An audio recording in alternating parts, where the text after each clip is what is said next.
From New York, the epicenter of the pandemic in the United States, this is Democracy Now!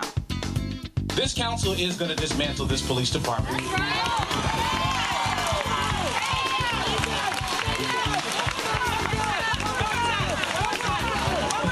All right, they're telling me to say it again. This council is going to dismantle this police department.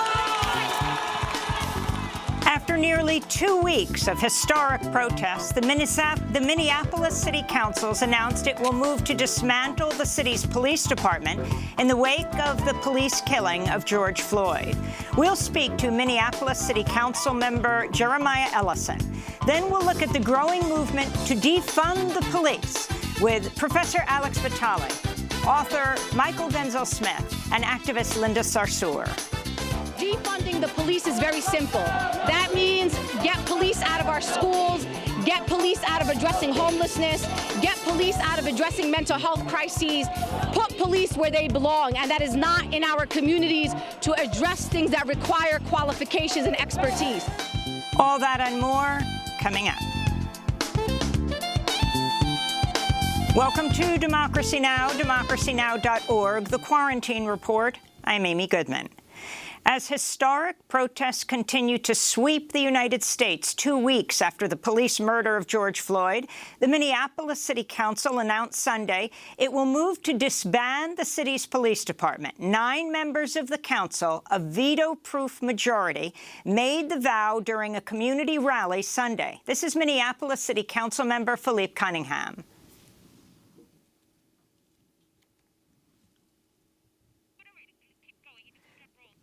We'll get to that clip in a moment. The vow to disband the police came just days after the Minneapolis City Council voted to ban chokeholds and neck restraints.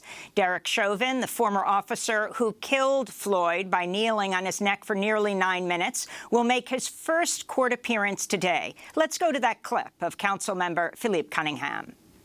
This work is not new. We know that. And across the entire city, over the past 2 weeks, we have seen that it is possible for us to keep our own community safe. In North Minneapolis, as the buildings were being broken and burned by white supremacists and extremists, MPD was nowhere to be found. While we have no paradigm for policing that is not rooted in white supremacy, we do have a paradigm and a way to have community safety that is rooted in community and justice. We'll have more on the historic City Council announcement after headlines with Minneapolis City Council member Jeremiah Ellison. We'll spend the rest of the show talking about defunding the police. In more headlines, the nationwide uprising against police violence and anti-Black racism saw hundreds of thousands of protesters take to the streets across the United States over the weekend. In New York, large-scale protests took place throughout the city, many continuing into the night in defiance of an 8 p.m. curfew. In San Francisco, thousands of protesters shut down traffic on the Golden Gate Bridge. In Richmond, Virginia, protesters toppled the Confederate statue of General William Carter Wickham and doused it with paint. Many in Virginia, including some of Wickham's own descendants, had called for the Confederate statue to be torn down for years. On Friday, protesters around the country wished a happy 57th birthday to Breonna Taylor, who was shot dead by Louisville, Kentucky police inside her own apartment in March. She would have been 27 years old. This is a protester speaking at a rally in Los Angeles. Today we're taking a stand against police brutality, and we're taking a stand against the system of oppression we see with the police department. And it's not that it's a white cop or a black cop or a Mexican cop. They don't have color in the police department. They have one color. It's blue. We'll bring you voices from the protests here in New York City later in the broadcast. In Washington, D.C., Mayor Muriel Bowser had the words "Black Lives Matter" painted on a section of 16th Street that leads to the White House. The words, in giant yellow capital letters, span more than a block and are visible by satellite photos from space. Black Lives Matter DC accused Bowser of engaging in performative actions and called out her past support for the district's police department. Protesters later painted the words "defund the police" next to the words "Black Lives Matter" in large yellow letters. Former Secretary of State Colin Powell became the latest Republican and prominent former Pentagon official to criticize Trump's militarized response to the protests. Powell also endorsed Joe Biden for president. This came as President Trump said Sunday he'd ordered the National Guard to leave the streets of Washington, D.C. Trump's reversal came after ABC News reported last Monday President Trump got into a shouting match with a top Pentagon official demanding the mobilization of 10,000 troops in Washington, D.C. and other U.S. cities to suppress protests. On Sunday, Utah Senator Mitt Romney broke with other Republican lawmakers and joined a march in Washington, D.C. Finding a way to end violence and brutality and to make sure that people understand that Black Lives Matter. Protests also intensified around the world as crowds poured into the streets in Britain, Germany, France, Spain, Denmark, Canada, Japan, South Korea, Tunisia, among many other places. Protesters gathered in front of U.S. embassies and some capitals as they demanded an end to police brutality and racism in both the United States and their own countries. In Spain, demonstrators rallied in front of the Rota U.S. military base in Cadiz, as well as the capital, Madrid, and other places. In Britain, protesters in Bristol tore down a bronze statue of 17th century slave trader Edward Colston and threw it in the river Avon. In London, protesters wrote "Churchill is a racist" on the memorial statue for former Prime Minister Winston Churchill. In Columbus, Ohio, an investigation's been launched into the death of 22-year-old protester Sarah Grossman, who died soon after getting pepper sprayed at a protest. This comes as reports of police violence against protesters continue to pile up. A warning to our TV audience, we're about to show graphic images of police violence. In Indiana, 21-year-old Balin Brake lost his right eye after a police officer fired a tear gas canister directly into his face at a protest in Fort Wayne. In Texas, 26-year-old Brandon Saenz lost his left eye, 7 teeth, and fractured his skull after a Dallas police officer shot him in the face at close range with an unknown projectile. In La Mesa, California, 59-year-old grandmother Leslie Fulcrum was filming a Facebook Live video of a protest when she was shot between the eyes by a beanbag round fired by police. What's wrong with her? Oh, my God! Oh, my God! Oh, my God! Oh, my God! Are you okay, ma'am? Are you okay? Fulcrum was hospitalized in an intensive care unit and placed in a medically induced coma. Meanwhile, the 2 Buffalo police officers who last week assaulted Martin Gugino, a 75-year-old white demonstrator, violently pushing him to the ground, have been charged with felony assault. Gugino is a longtime peace activist who's been attending protests for racial justice and many other causes for years. He's a member of Witness Against Torture. His representative said over the weekend he's in serious but stable condition. 57 police officers from Buffalo's emergency response team quit the special unit following the suspension of their fellow officers last week. Immigrant rights advocates are sounding the alarm over the presence of Immigration and Customs Enforcement agents at protests. Last week, a viral video showed a group of ICE agents detaining a protester at a George Floyd rally in New York City. The Immigrant Defense Project said agents held the man on the ground as they pointed 3 guns at him. The man, who hasn't been identified, was handcuffed and searched. He was reportedly released after agents found a military veteran's ID on him. Immigration rights advocates say he's a U.S. citizen of Puerto Rican descent. ICE recently confirmed the agency's deployed personnel at protests across the country. In Washington state, calls are mounting to fire and prosecute 4 police officers who killed Manuel Ellis, a 33-year-old black man, in March. Ellis was violently arrested and beaten by 4 officers on the side of the road. He died while he was being restrained and in handcuffs. He can be heard saying, "I can't breathe," on a police scanner. The county medical examiner ruled his death was a homicide. Meanwhile, a bereaved family is demanding answers after the fatal shooting of 28-year-old Maurice Gordon last month by a New Jersey police trooper.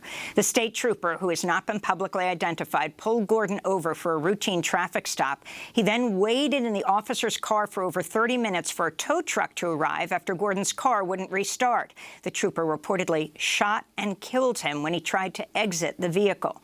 The Attorney General's office said video of the shooting would be released when the initial investigation's over. Maurice Gordon, originally from Jamaica, was a chemistry student and a driver for Uber Eats, a job classified as essential during the pandemic.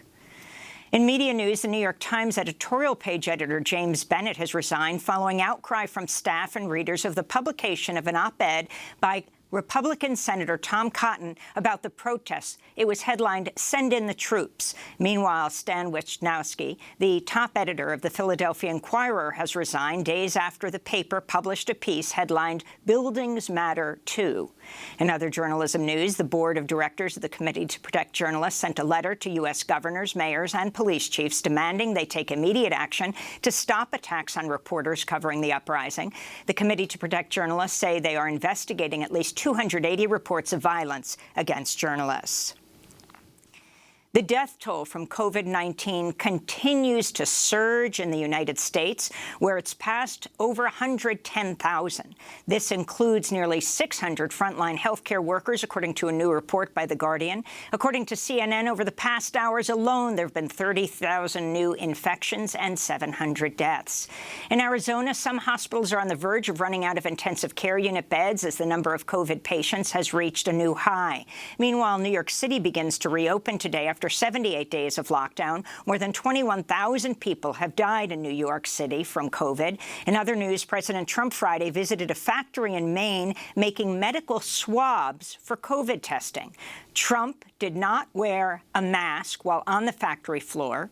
The factory owner later said all swabs made during Trump's visit will be discarded. His health secretary, Alex Azar, also did not wear a mask. In Mexico, protests against police brutality erupted in the city of Guadalajara, Jalisco, last week, following the police killing of 30-year-old Giovanni Lopez Ramirez for allegedly not wearing a face mask. A video emerged Wednesday showing police officers carrying assault rifles forcing Lopez into a police pickup truck as witnesses screamed, demanding his release. Hours after his arrest, Lopez Ramirez's body was reportedly found by his family at a local hospital. In more news from Latin America, the Brazilian government of far-right President Jair Bolsonaro has stopped publishing new reported coronavirus deaths and infections. Brazil's health minister Friday took down a website that had published daily, weekly, and monthly numbers of COVID-19 cases and deaths. When the website went live again Saturday, the total numbers of infections for states and the entire country of Brazil were missing. Brazil recently overtook Italy as the country with the third highest COVID-19 death toll. In Canada, Indigenous leaders are demanding an investigation into the fatal police shooting of an Indigenous woman during a wellness check. 26-year-old Chantal Moore was killed Thursday in Edmundston, New Brunswick, by an officer who'd responded to a call from one of Moore's loved ones. Police allege Moore threatened the officer with a knife. The officer then shot her 5 times. Moore had recently moved to Edmundston to be closer to her 5-year-old daughter. She was a member of the Tlaqueote First Nation. In more news from Canada, charges were dropped last week against 22 Wet'suwet'en land defenders and their allies who were arrested this past February in northern British Columbia after a days-long raid in Indigenous territories where hereditary chiefs have been in a protracted battle to protect their land from the construction of TransCanada's 400-mile, $4.7 billion coastal GasLink pipeline. Back in the United States, President Trump invoked the memory of George Floyd Friday as he celebrated the government's recently released jobs report. Hopefully George is looking down right now and saying there's a great thing that's happening for our country. There's a great day for him. It's a great day for everybody. This is a great day for everybody. This is a great, great day in terms of equality. The Labor Department's May jobs report showed the economy gained 2.5 million jobs and the unemployment rate fell to 13.3%. However, the report contained a note warning of a misclassification error, indicating the unemployment rate is actually 3 points higher, or around 16.3%. The report also shows the unemployment rate went up for Asian and Black people. There's going to be a correction issued this week. The North Carolina Supreme Court ruled Friday over 100 death row prisoners will be given the opportunity to prove racism played a role in their sentences. Cassandra Stubbs of the ACLU celebrated the ruling, saying the ruling, quote, ensures we will be able to continue our journey as North Carolinians to really confront the legacy of race in capital trials, she said. And in sports news, the NFL has issued a video message in support of Black Lives Matter and apologized for rejecting black football players' protests against police brutality and racism in the past. This is NFL Commissioner Roger Goodell. We, the National Football League, admit we were wrong for not listening to NFL players earlier and encourage all to speak out and peacefully protest. We, the National Football League, believe Black Lives Matter. In the video, the NFL Commissioner, Roger Goodell, did not name or directly apologize to Colin Kaepernick, the former San Francisco 49er quarterbacker, who was shunned from the league after he started taking the knee in 2016 during the national anthem as a protest against police violence. And those are some of the headlines. This is Democracy Now!, democracynow.org, The Quarantine Report. I'm Amy Goodman. The City Council of Minneapolis announced Saturday it would disband and abolish the police department responsible for the killing of African-American man George Floyd, following nearly 2 weeks of mass protest and growing calls to defund the police. In a statement, 9 of the city's 12 council members said, quote, decades of police reform efforts have proved that the Minneapolis Police Department cannot be reformed and will never be accountable for its action. We recognize that we don't have all the answers about what a police-free future looks like, but our community does, they said. The historic announcement comes after years of organizing on the ground by groups like Reclaim the Block, Black Visions Collective, and MPD 150. This is Minneapolis City Council President Lisa Bender speaking Sunday. Our commitment is to do what's necessary to keep every single member of our community safe and to tell the truth that the Minneapolis police are not doing that. Our commitment is to end our city's toxic relationship with the Minneapolis Police Department, to end policing as we know it, and to recreate systems of public safety that actually keep us safe.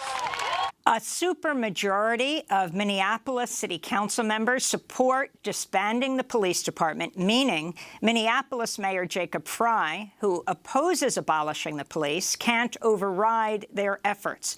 Organizers with Black Visions Collective and other activists convinced the mayor to step outside his home Saturday to speak with them. This is organizer Candace Montgomery.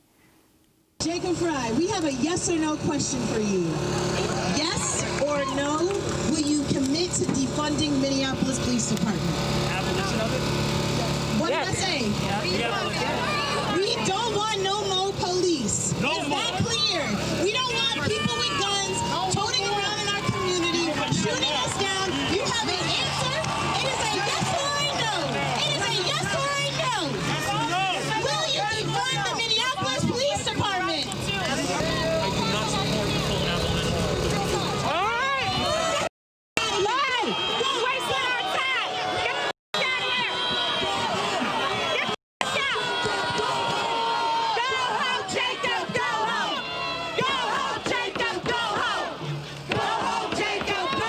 This rally was in downtown Minneapolis. Candace Montgomery reminded demonstrators that Mayor Frey is up for re-election next year. Well, we go now to Minneapolis, where we're joined by City Council member Jeremiah Ellison. Council member Ellison, welcome back to Democracy Now! This is a historic announcement that the majority of you on the City Council made at a big community rally last night, that you are going to dismantle the Minneapolis Police Department. Explain what that means. For me, it means that we've got to create a system of public safety that works for everybody. I think the Minneapolis Police Department, even before the murder of George Floyd, has had a whole host of issues. A handful I can just rattle off the top of my head. We dealt with an issue of the Minneapolis Police Department being involved in the illegal injection of ketamine of people who did not need it. We've had a history of not taking sexual assault cases seriously, investigations seriously, and actually recently lied about how many untested rape kits we had, and the list goes on and on. And so I think that there's been an acknowledgement that, we have done everything we can on the reform side. We have a chief who is probably one of the most pro-reform chiefs and has instituted every reform we legally can. In fact, he so where do we himself go had from here? sued the Minneapolis Police Department for racism. Isn't that true, years ago? That is true. That is true. And so I think that when we're looking at having an amazing chief, and we're looking at having a council who has pushed for reform, and it's not just that the relationship is bad. The relationship is untenable. Where do we go from here? I think that means we have to ask ourselves, what is the best way to keep people safe, if not the Minneapolis Police Department? So explain exactly what this would mean. You made the announcement. You haven't had a vote in the city council. So what happens today? So per the commitment that we made yesterday, we're going to take the next year to engage the people of Minneapolis. Obviously council members have ideas, but I think that if the 9 of us sat in a room for a couple of days and cooked up a plan without any public engagement, I think that the community would reject that. And so I think we're going to commit to a year's worth of conversations. I think in some ways it's going to require every single resident of Minneapolis to give their input. But the groundwork is there. Some of the groundwork has been laid for what we can do to keep communities safe other than have a police force. Well, what exactly do you mean, though? You're going to wait a year, so there will not be a vote taken in the city council? We're not going to wait we're not going to wait a year. We're going to engage the community for a year to develop a new system of public safety. You got to understand the police department has been around for 150 years. At least the Minneapolis Police Department has been around for over 150 years.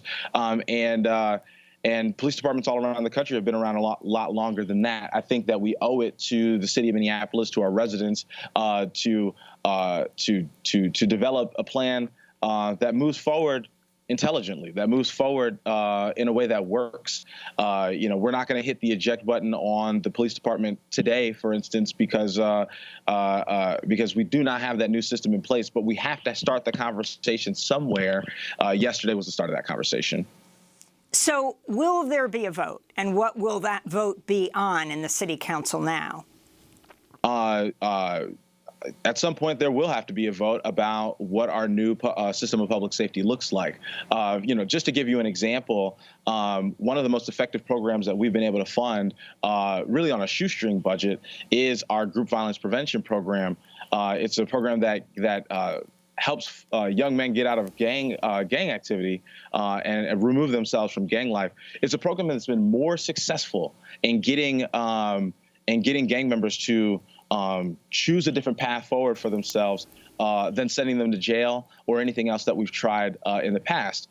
That's just one program, for example, that I think that we need to actually put our investment in to get fully operational so that we can keep our city safe. We're going to have to figure out how to address things like active shooter situations, and we're not.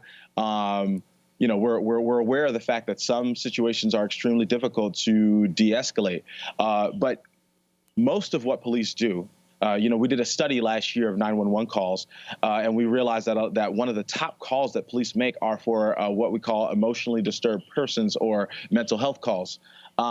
Do we need someone with a use of force background to answer that call? Do we need a gun present at a call like that? Do we need a gun present at a call for a forged $20 bill? I think that the answer to that is no, and we've got to.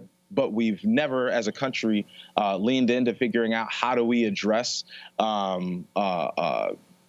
issues like this without force, and I think that my colleagues and I are committed to figuring that out. I want to ask you about the Minneapolis Police Union President Bob Kroll. Activists are demanding he resign after he called George Floyd a violent criminal, described protesters as terrorists, and called on police to expand their use of force. In April, Kroll told a radio podcaster he wasn't bothered by shootings he's been involved in. I've been involved in 3 shootings myself, and not one of them has bothered me. Maybe I'm different. Minnesota's AFL-CIO coalition of labor unions has joined calls demanding that Minneapolis Police Union President Bob Kroll resign. Jeremiah Ellison, if you can talk about the role of the police union, and are you also calling for Kroll to be out? I would love for Kroll to be out, but I don't think this is the first time people have called for Kroll to resign. Kroll has a long history in the department of incompetence and of rage, and I think that he very much so follows in this traditional model of policing. When you look at sort of the groundwork that's been laid for modern day policing, it's to enforce vagrancy laws, it's to bust the heads of union organizers, and Kroll very much so is proud of that tradition, and I think leans into that tradition.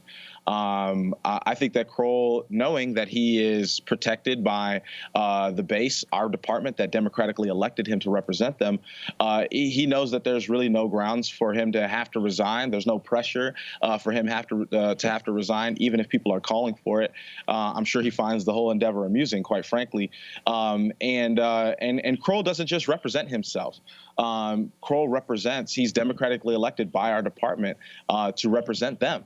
And so I think that for a long time, we've underestimated what it means to have a department that elects somebody continually who advocates for extreme use of force, who recently advocated for the use of lethal rounds on demonstrators here in Minneapolis, who is the member of a biker gang with ties to white supremacist organizations. I think that we've often regarded him as an annoyance. And I think that the truth is that for a long time, he's been a lot more dangerous than that. Jeremiah Ellison, your father, Keith Ellison, of course, is the Attorney General of Minnesota, the first African-American Attorney General of Minnesota. He's in charge of the prosecution of the 4 officers, just increased the charges against Chauvin and charged the other 3 officers. Have you discussed with him this whole issue of dismantling the police department? I think he's aware of the concept of dismantling the police department. I can't speak for him, obviously, but I think that this is a concept that has to be explored. As I said, I think someone asked the question of me, what are we going to do about sexual assault cases? And I had to remind them that our current department does not solve sexual assault cases, and has a track record of not taking them seriously. Lied about the number of rape kits that we had untested. I think that I also had a constituent call yesterday, upset, saying, Jeremiah, the police don't answer when we call now. What will we expect now? And I said, well, look, what I'm hearing from you is that the police don't come when you call. And so we've got to figure out a system that keeps you safe, that keeps our neighbors safe. This current one is not it. Finally, the role of community groups, of which you were a part before you were elected, the famous photograph of a Minneapolis police officer with a gun to your head when you were protesting the police killing of Jamar Clark a few years ago. The significance of the community groups that have been pushing for this. Absolutely. I mean, I think that the community is the most important part of this. Other cities have, call it what you want, disbanded, fired their entire police departments, only to slowly glue them back together again over time. And I think that with community support, with community vision and leadership, this is the only way that we're going to get to a point where we're learning how to keep communities safe without using the police as our singular tool. I think that, we've heard from police over the years when we've asked them to use less force in certain situations. Well, look, I'm not a social worker. And that's made a lot of community members say, okay, well, maybe we need social workers. Maybe we need mental health professionals. Maybe we need people who specialize in childhood development to be addressing these issues. And so I think that the city council's position in Minneapolis is 100% owed to the fight, the creativity, and the vision of the broader community. Well, Jeremiah Ellison, we want to thank you so much for being with us, a member of the Minneapolis City Council, which just announced this historic decision to dismantle the Minneapolis Police Department. When we come back, we're going to look at the growing movement to defund the police with activist Linda Sarsour, Professor Alex Vitale, author of The End of Policing, and author Michael Denzel Smith. This is Democracy Now! Back in a minute.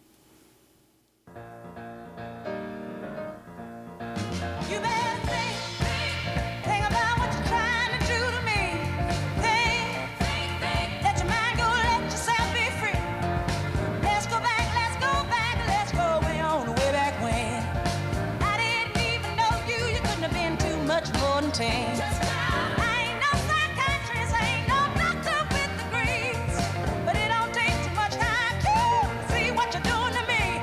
You better think about what you're trying to do to me. Yeah, let your mind go, let yourself be free. Oh, freedom, freedom, freedom, oh, freedom, yeah, freedom, now freedom, freedom, freedom, give me some freedom, oh, freedom. Hey, think about it, think about it. Ain't nothing you could ask I could answer you, but I was gonna change it. I'm not if you keep doing things I don't. Think by Aretha Franklin. This is Democracy Now!, democracynow.org, The Quarantine Report. I'm Amy Goodman.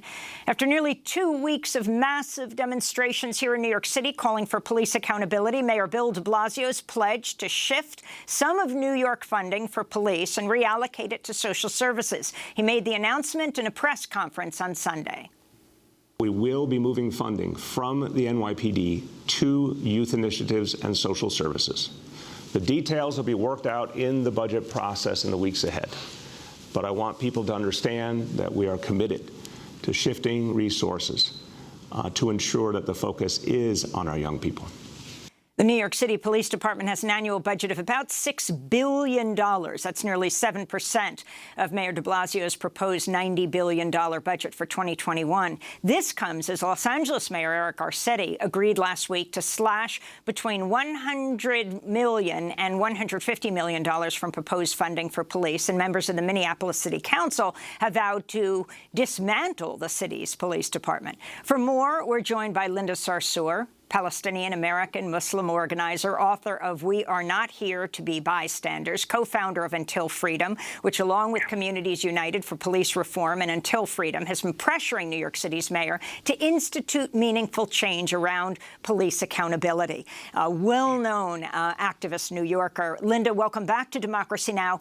Can you respond to what the mayor announced yesterday? This is like a day or two after he was, activists turned their backs on him, after they booed him when he came out to speak at one of the memorial services for George Floyd that was run by George Floyd's brother, who lives here in New York.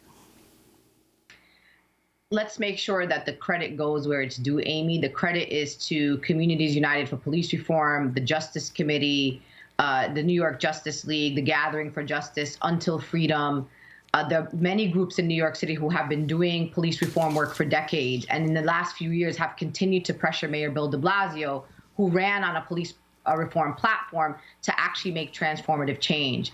On Saturday, Amy, we marched from 110th and Central Park West, which was Frederick Douglass Monument, all the way to Washington Square Park. Over 50,000 people came out with us, and we had a set of demands.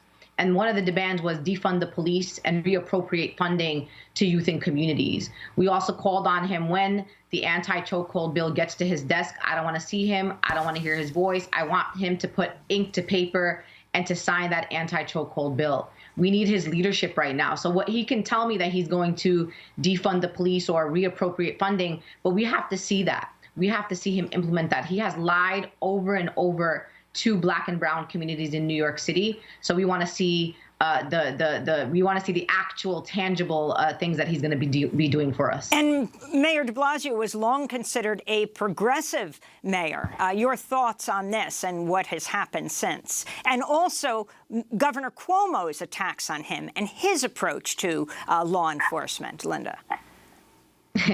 If Mayor Bill de Blasio is a progressive, Amy, please don't ever use that term to describe someone like me. Bill de Blasio is not a progressive. He ran as a progressive, but when he became the mayor, the NYPD started running him. I always wondered who was the actual mayor of New York City. Was it the mayor himself, or was it the NYPD? And so for me, what we're looking for from Mayor Bill de Blasio, he only has a little time left right now. And he could really go out here with a legacy of really transforming the New York City budget, of defunding the police department, of actually listening and implementing the visions of Black and brown communities. We protest, Amy, all the time in New York City. Black-led organizing, brown people-led organizing. We know how to keep our community safe. We are trained in de-escalation. We are trained in bystander intervention. And we have seen the brutality of the New York Police Department, not just against innocent, unarmed people in our communities, but also against protesters. In the largest, or one of the largest democracies in the world, we watched the largest police force, who you remember Mayor Bloomberg said that if they were an army, the NYPD, they would be the 7th largest army in the world. And they have been brutalizing protesters across New York City. The mayor has not asked NYPD to stand down, and we're tired of it. And I'm looking forward to seeing the New York City Council also hold the mayor accountable and not doing any handshakes with the budget unless we defund the New York Police Department. So, Linda Sarsour, this call to defund the police that is echoing throughout the country, explain exactly what it means. And would you say that it goes along the lines of what the Minneapolis City Council says they're going to do within the next year, and that is dismantle the police department? Is it to completely cut off the $6 billion to the New York Police Department, or reallocate a lot of money? I just want to make it clear that the movement to end police brutality, the movement for the sanctity of Black life, is being led by Black women and Black people, and they have been calling for the abolition of police, many for decades, and some longer than that. So I just want to make it clear that the long-term goal for many in the movement is the abolition of police, is the abolition of prisons. But when we say defund the police today, we do not mean that tomorrow you're going to wake up and not find a single police officer around. That is not what defunding the police means right now at this moment. What it really means, Amy, and it's very rational and it's very reasonable, is that we need to take cops out of our schools, cops out of addressing mental health crises, cops out of addressing homelessness, and reallocate those resources to services, to adequate housing, to case management, to economic opportunities in our community, to reinstate programs like the Summer Youth Employment Program, to make sure that we have, for example, protective equipment for healthcare workers, making sure that we have clinics and hospitals and access to healthcare for Black and brown people, for undocumented people in our communities, better buses and better infrastructure and better transportation. So what we're saying is, let the cops do what the cops are supposed to do. Keep people safe. They are not social workers. They are not mental health professionals. They are not educators. So they are actually engaging in activity that does not match the qualifications nor the criteria of a police officer. That is not what they are trained to do in the police academy. So why are we sending them to address things that have nothing to do with them? So what we're saying is, in New York City, the police department has, one of the largest budgets of any agency. In fact, maybe the largest of all agencies in New York City. All we're saying is decrease their budget, take that money and reappropriate it into youth, seniors, community development, and with a focus on those who have been the most directly impacted, focused on communities of color, poor working class people. And when you have this conversation, Amy, with people who do not understand what defund the police is, I have not had one conversation with a white ally or a neighbor in a place like Bay Ridge, which has a lot of pro-law enforcement people. People say to me, you make sense. This is absolutely rational. It is absolutely reasonable. So we're not saying, delete the police officers off the face of the earth tomorrow.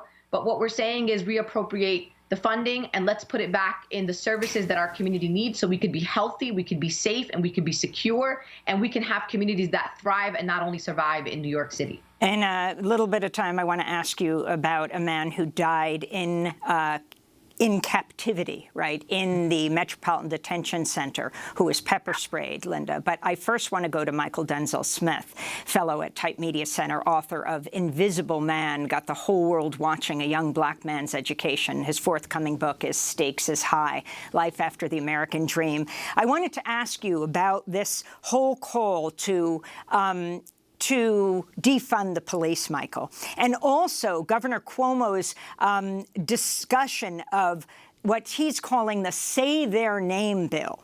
This is at the New York State level.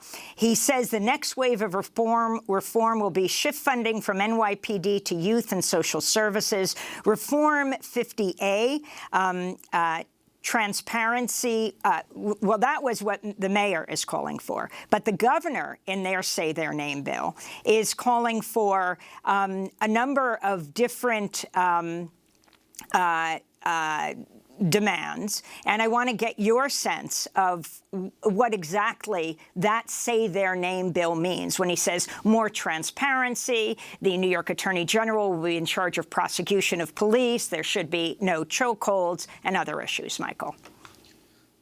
Well, those are things that are, on the back end of this issue, right? Like the defund the police demand is an abolitionist demand. One, we have to understand it and recognize it as such. The shifting of funds from the police department currently, as you stated, the New York City Police Department's budget, nearly $6 billion, almost $2 billion in Los Angeles, constituting almost 18% of their city budget. It's similar numbers in Chicago and other large cities.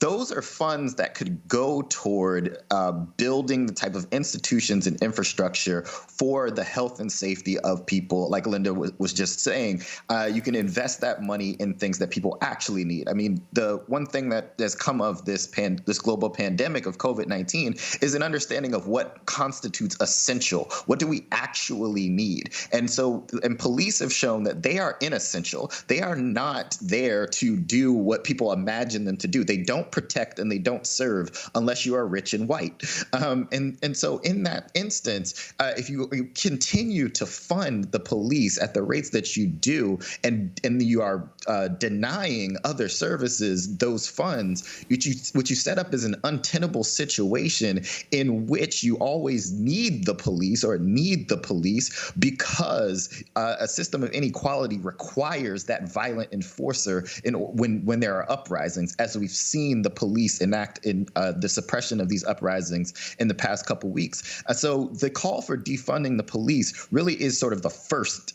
thing, right? It is one of the first demands. It goes along with decriminalization. It goes along with the building of new institutions that are actually community-oriented safety measures, and also getting rid of white supremacist, heteropatriarchal capitalism, taking a shot right at the heart of what that means and how that is undergirding every institution in the United States. Defunding the police is one step toward that, and it's a crucial step because it gets people to understand that they have prioritized the police in ways that are unhealthy for so many of us, that are dangerous, that threaten our lives. Let me ask you about Campaign Zero, efforts at reform. They released an 8 Can't Wait campaign with 8 reforms they claim would reduce police killings by almost 3/4. Abolitionists are responding with an 8 to Abolition platform. Explain all of that. Yes. So in the midst of this Campaign Zero, which is a organization of sorts that came out of the Ferguson uprisings and has been at the forefront of activist organizing around police violence. They've delivered to us stats on policing and police violence and use of force that have been crucial and they've been uncovering things about police union contracts, and those things are really essential. But their program, the 8 Can't Wait, the policy reforms that they issued and came along with this nice graphic and were shared on social media, they're really milquetoast reforms, right? And then what they do is sort of change the rules of engagement for police, right? Like they say, you have to issue a warning before shooting, or you can't use chokeholds, or you can't shoot at a moving vehicle, and so these sorts of things. And while those things could do something in terms of the reduction of police violence, by Campaign Zero's own admission on their website, the 72% number, the reduction of police violence by 72%, would only happen if you go from having 0 of these reforms to having all 8 at one time. Then you would reduce police violence by 72%, but already across the country, a number of police departments have these reforms in place. What that means, though, is that you're not getting at what the actual issue is, and that is the broader issue of policing as a structure being meant to, and always having been in its historical roots, a measure of suppression, a measure of violent law enforcement of white supremacy and capitalism. And so the 8 to Abolition response, which has been led by Black feminist abolitionists, is to say these are actual forms that are also actionable items right now that you can do that actually strike at the heart of policing. It reduces points of contact with police so that we don't have, we remove police from schools. We're decriminalizing so that we have fewer interactions with police. We're setting up community-led conflict resolution so that people don't call the police for these minor conflicts, such as like noise complaints or parking violations and stuff like that, that could be handled if we were talking to one another. These are things that are actionable right now and that you can do to divest from the idea of policing carceral logic that is seeped into all of our thinking, that the police are somehow a necessity